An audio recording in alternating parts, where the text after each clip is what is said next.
आज सामली पीठरे आस्का अंचल संगठन पर्व आज डीआरओ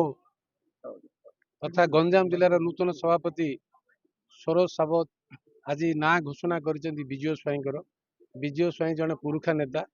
आज अवसर में कहि गंजाम जिला को भारतीय जनता पार्टी तीन भाग में विभक्त कर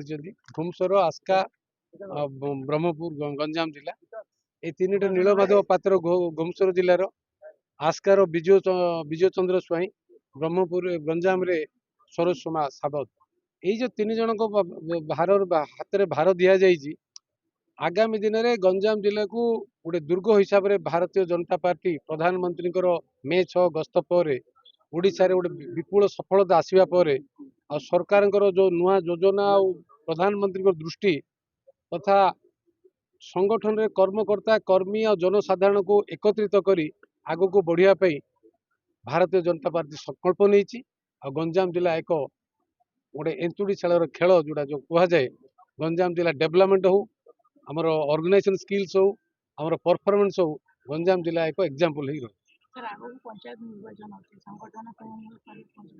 निश्चय आमर जदि आमे 2024 निर्वाचन को परिप्रेक्षी में आलोचना करवा 2024 निर्वाचन में गंजाम जिले में आम 13टी विधायक रु 11टी विधायक भारतीय जनता पार्टी लोक समर्थन देते कर्मकर्ता मान अकुंठ परिश्रम अवदान भूली हम नहीं। द्वितीय कथा आमर दुईटी एमपी भी देते तथा आमर पंचायत भंजन 3टी एमपी भी देते तथा आमर पंचायत इलेक्शन और अर्बन इलेक्शन कि कोऑपरेटिव इलेक्शन आसो सबु आगे इलेक्शन रे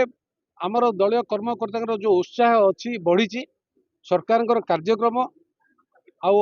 विधायक दल सरकार माने जो माने कर्मकर्ता मान उभय जनसाधारण पाखे पहुँचले आम निश्चय सफलतार सहित आसंता निर्वाचन जो आसुवा निर्वाचन को भलरे लड़वा आगामी दिन में गंजाम दुर्ग करवा बड़गा जी अच्छा